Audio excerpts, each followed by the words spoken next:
Compte tenu des enjeux climatiques actuels, environnementaux, c'est marrant parce qu'on avait la discussion il y a quelques minutes. Moi, enfin personnellement, je trouve que la jeunesse du monde entier, je la trouve bien sage. Bien sage. Malgré les marches pour le climat, tout ça, excusez-moi les jeunes, hein, mais je vous trouve, vous êtes quand même les premiers concernés. Moi aussi, je suis concerné, je ne suis pas non plus, voilà, mais je vous trouve bien sage. Bien sage. Trop sage. C'est-à-dire que moi, dans mon idéal, je ne sais pas, je pensais que la jeunesse du monde entier, je dis bien du monde entier, hein, des quatre coins du monde, à un moment donné, enfin je l'espère toujours, va se lever et va dire on veut un changement de direction. Oui, montrer que oui, voilà, il y a un vrai moment de convergence historique. Qui devrait rapprocher tous les hommes et toutes les femmes de cette planète. Et pour l'instant, j'attends toujours. Mais après, vous pouvez me dire, et toi, qu'est-ce que tu fais? Je suis d'accord. Sachant qu'on n'a peut-être pas les mêmes moyens d'agir que des plus âgés. Hein. On n'a pas forcément l'âge de vote. Ne dis pas ça. On n'a pas non plus, même si certains ont tout juste l'âge de voter pour le pouvoir politique, il manque aussi le pouvoir économique. Enfin, on n'est pas cadre des grandes multinationales. Alors moi je veux bien intervenir par rapport à la jeunesse, puisque dans quasiment tous les établissements scolaires depuis quelques années, ça a commencé avec la COP numéro je ne sais combien, mais c'était un petit peu avant le Covid. On doit élire des éco-délégués, élire dans les collèges et dans les lycées, c'est sur la base du volontariat. Ça a mis du temps à venir, puisqu'on a commencé juste avant le Covid, et puis il y a eu le Covid. Mais là, ça revient, et moi je pense que la jeunesse, elle est très impliquée, beaucoup plus impliquée que notre génération. Ils agissent à leur petite échelle, notre échelle, donc certains font des potagers dans les établissements scolaires, d'autres mettent des ruches, des toits végétaux. Je pense que les jeunes, justement, ça vient doucement. À Paris, c'est pas fait en un jour. La révolution écologique, elle va arriver. Les jeunes vont la porter, pas tous, mais on n'a pas tous non plus participé.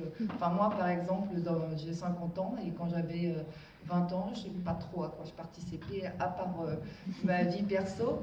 Non, je pense qu'ils sont impliqués, ça vient doucement. Alors, il y en aura toujours qui ouais, effectivement, s'en balanceront, mais à l'échelle de notre lycée, par exemple, c'est pas énorme, mais il y a eu les assises de la transition écologique à Dreux, juste avant les vacances de Pâques. Et l'amphi, alors c'était pas ici, mais l'amphi était plein. Il y avait des élèves, des collégiens, des élèves de Rotrou, des élèves de... Voilà, donc je pense pas que la jeunesse... c'est vrai qu'ils sont sages. Ils sont sages, mais sages, ça veut pas dire inactifs. Ils sont sages parce que... Mais ils apprennent, ils ont des savoirs que... Moi, ils m'en apprennent. Hein. Je suis quand même pas complètement déconnectée. Et je pense que ça vient à nous aussi de porter ça, parce que on ne peut pas tout leur demander aux jeunes, hein, ça ne viendra pas tout seul. Et moi, voilà, quand on fait des choses avec les éco-délégués dans notre lycée, je suis fière d'eux, et je pense que voilà, c'est un peu partout pareil. Il y a beaucoup d'actions dans plein d'établissements scolaires. Alors, je peux parler de la région Centre-Val de Loire, parce que les autres, je ne m'y intéresse pas, parce que je n'y travaille pas. Mais il y a beaucoup de partenariats avec la région, avec un truc qui s'appelle Eco-Épi. Enfin, il y a des visios tous les mardis à 21h, et les élèves, ils sont présents sur les visios. Et voilà. Et je pense que les jeunes, ça va venir. Après, je ne sais pas comment ça se passe dans les facs. Peut-être que dans les facs, il y a des mouvements aussi un peu plus impulsés. Mais déjà dans les collèges, ça commence, et même dans les petites écoles. Mais c'est aussi à nous, parents, grands-parents, de donner, et puis éducateurs, parce que voilà, de donner ces impulsions-là. Voilà. Excusez-moi, je suis d'accord avec vous. Hein. Nous aussi, à l'EREA, on fait énormément de choses. Et je vois que les jeunes sont très impliqués. Mais excusez-moi, mais du temps, j'ai l'impression qu'on n'en a plus. Je veux dire, quand vous voyez, la dame, elle vient de parler, à l'échelle d'une vie d'homme, on observe des changements. Des changements. Les parents, par exemple, qui sont de la Guadeloupe, par exemple, ils vous diront des papillons, il n'y en a plus. Moi-même, quand j'étais petit, je me souviens, je m'amusais à attraper des abeilles. Je peux vous dire que je le vois peut-être revenir peut-être en ce moment un peu plus, mais à un moment donné, j'en voyais plus non plus. Donc effectivement, du temps, je ne sais pas si on a tout ce temps. Je pense qu'à un moment donné, il y a eu le rapport du GIEC qui est tombé, qui a donné 3 ans pour prendre des décisions radicales. 3 ans, c'est demain. C'est demain. Je ne sais pas si on a le temps que la jeunesse, à un moment donné, se réveille. On ne doit pas faire tout porter à la jeunesse. Non, pas tout. Ils ont leur temps. Pas tout. Mais, ils ont 18 ans, mais, 17. mais vous avez raison, moi j'ai trouvé ma génération extrêmement passive. Ah oui. Extrêmement passive, mais je les trouve trop sages. Je me permets, je me considère étant de la génération des élèves ici. Et en fait, je trouve qu'on nous met énormément de pression sur tout ce qui est déjà... surtout, carrément, surtout. Et en plus, tu nous mets le côté bougez-vous pour l'écologie, pour demain, dans 3 ans, c'est trop tard. C'est un peu beaucoup. C'est... Oh, ça me stresse de parler de vous. Non, Mais en fait, oui, ce que disait... c'est Maxence. Ouais. Ce que disait Maxence, c'est que, là, et ce que je te disais tout à l'heure, c'est que chez les jeunes, tu vois un taux de personnes déprimées, anxieuses, stressées, qui ont peur de tout, qui savent plus où aller, parce qu'on a une pression de dingue sur les épaules. Personnellement, j'ai l'impression que chaque choix que je vais faire, ça va impacter mes enfants demain, et franchement, ça fait peur. Donc, on essaie de faire au mieux, mais je ne suis pas sûre que l'avenir va changer. Ouais, je ne sais pas comment finir ma phrase, je suis désolée. Toutes les générations. Voilà, toutes les générations doivent se mobiliser. Dire que c'est que la faute des jeunes si tout va mal, ou si ça n'ira pas mieux demain, c'est faux. Pour moi, c'est... Oui, ouais, c'est ça. La génération, elle est fidèle comme vous l'avez laissée sans pouvoir vous c'est ça.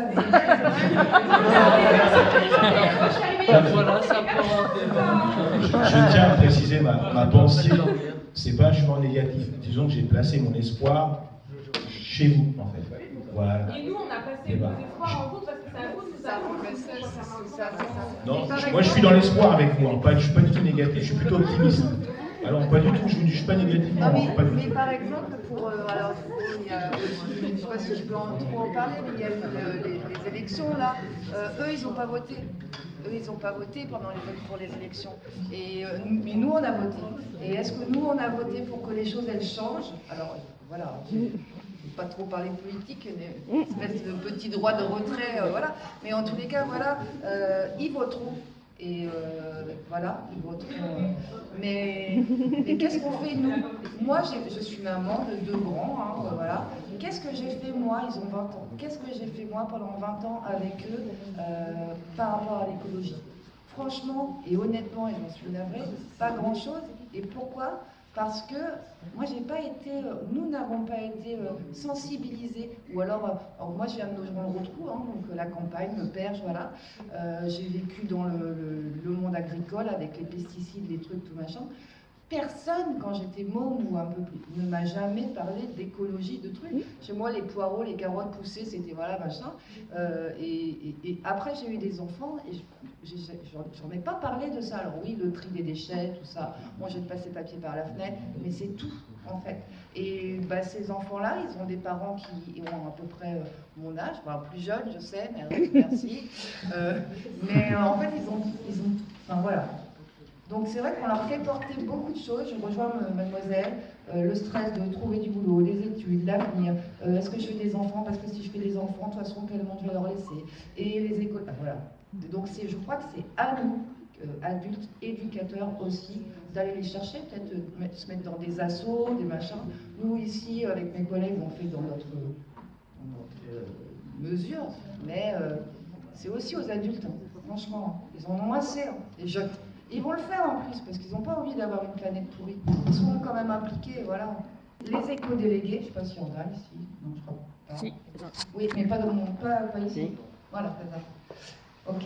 Donc les éco-délégués, ça sert à ça dans les établissements scolaires. Ça sert à savoir ce qui se passe avec des conférences. Il n'y a pas longtemps, il y a un scientifique qui est venu nous montrer un film sur le réchauffement climatique. Voilà, hein, c'était très pédagogique, c'était assez simple à comprendre, assez. Donc les éco-délégués dans les petites structures, école primaire, collège, lycée, c'est ça, c'est apprendre tout ça. Voilà. Mais on ne peut pas tout faire. Toi, tu es sur d'autres fronts. On ne peut pas être sur tous les fronts. Voilà. Hein, donc, toi, tu te bats pour autre chose. Ça ne va pas être 100% d'élèves tous concernés. Mais ça sert à ça, les éco-délégués dans les établissements scolaires, c'est apprendre. C'est quoi, vers où on va, qu'est-ce qu'on peut faire. Voilà. Et du coup, au lycée, les éco-délégués font quoi? Alors, les éco-délégués, dans ce lycée, donc c'est ce que je disais, on avait commencé juste avant le Covid, et puis on a repris cette année, ça y est, puisque vous êtes tous là, voilà. Les éco-délégués se forment à qu'est-ce que c'est qu'être un éco-délégué, apprennent le réchauffement climatique, font des projets, donc il y a des projets qui vont être mis en œuvre à partir de l'année scolaire prochaine. Donc réinvestir par exemple entre le préfat théâtre et le bâtiment B, réinvestir toute cette zone-là qui ne sert à rien en gros, donc pour faire un potager, ce façon je te regarde parce que je ne sais plus, il y a plein. On a une idée de friperie solidaire aussi qui va apparaître. Voilà, les éco-délégués, c'est combien il y a d'objectifs, je ne sais plus, 36? Non, 16 objectifs, 16 c'est ça. 16, développement durable. Ouais, développement durable, voilà. Donc les éco-délégués travaillent réfléchissent à des actions sur un des 17 objectifs. Voilà. Et donc on a mis du temps. Mais là, c'est parti. L'année prochaine, il y a une mise en œuvre. Les éco-délégués, ils participent, ce que je disais tout à l'heure, à des visioconférences qui sont organisées par Eco-EPI Val-de-Loire pour savoir comment on fait pour monter un projet. Enfin voilà, comme ça qu'ils apprennent. Et moi aussi en même temps. Non, c'était pour dire, les éco-délégués, nous on en a aussi dans notre établissement. Ça peut être aussi des petits gestes, des choses toutes simples, par exemple. Donc il y a eu une semaine des éco-délégués où il y avait des défis à relever dans les lycées. Donc, par exemple, nous, donc avec Yannick, on a été ce matin à Orléans et c'était la remise des trophées des éco-délégués pour cette semaine de défis. Nous, dans notre lycée, on a fait des petites choses. Par exemple, à la fin du repas, on récupère les pichets d'eau pour ensuite aller arroser les plantes. Ça évite de gaspiller l'eau. Ça peut être récupérer les déchets à la cantine. Et puis, on a mis en place un partenariat avec une association de notre ville qui s'appelle Mainvilliers. Reconstruire ensemble. On a un partenariat et donc les déchets sont récupérés par un monsieur qui vient en vélo électrique, je crois. Il emmène les déchets à un électrocomposteur.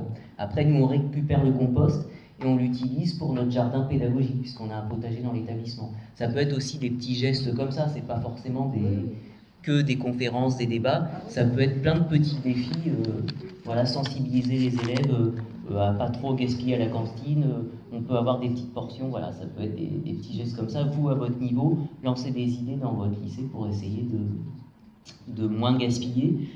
Par exemple, il y avait aussi, dans les défis, il y avait faire la pesée. On pèse à la fin du réfectoire combien il y a de déchets qui ont été mis à la poubelle, puis on essaie de mettre des choses en place pour diminuer le gaspillage. Voilà, ça peut être aussi ça, les actions, les actions d'éco-délégués. C'est aussi des petits gestes, voilà. Pas que des conférences. Voilà, c'est ça. À l'EREA, on a aussi des actions de solidarité. Et donc, dans le cadre des actions de solidarité qui sont menées dans le cadre de l'AP avec les élèves de CAP, on a aussi monté un projet de solidarité avec les générations futures pour essayer d'aménager un peu mieux la cour de l'établissement pour qu'elle soit moins sensible aux événements de canicule et donc en végétalisant la cour. Donc c'est une dimension de solidarité avec les générations qui vont succéder aux générations actuelles, en pensant qu'il y aura des soucis dans les années à venir. Et donc ça, c'est un élément important. Et par ailleurs, donc, le festival donc, dont on a un des jours aujourd'hui, ici dans cet établissement, donc, est mené dans le cadre de l'association Cicada. Donc, un petit mot sur cette association, qui donc est une petite association qui a été créée en fin 2016, et dont l'objectif justement est d'aller faire des animations dans le milieu scolaire, pour sensibiliser à la question du changement climatique, parce qu'en fait, ça ne fait pas tellement partie des programmes. Puisque en fait, c'est très très peu enseigné. Et actuellement, moi, je suis enseignant, et en fait, pourquoi j'ai créé cette association, c'est parce que je me rendais compte que je ne parlais jamais aux élèves de ce qu'était leur avenir. On avait l'impression de leur dire, en fait, le monde va être comme aujourd'hui, tu vas continuer à vivre ta petite vie, avoir ton petit métier, gagner ton petit argent, avoir ta petite famille et tout va bien se passer. En fait, c'est pas ça qui va se passer. Et ça, on ne le dit pas aux élèves.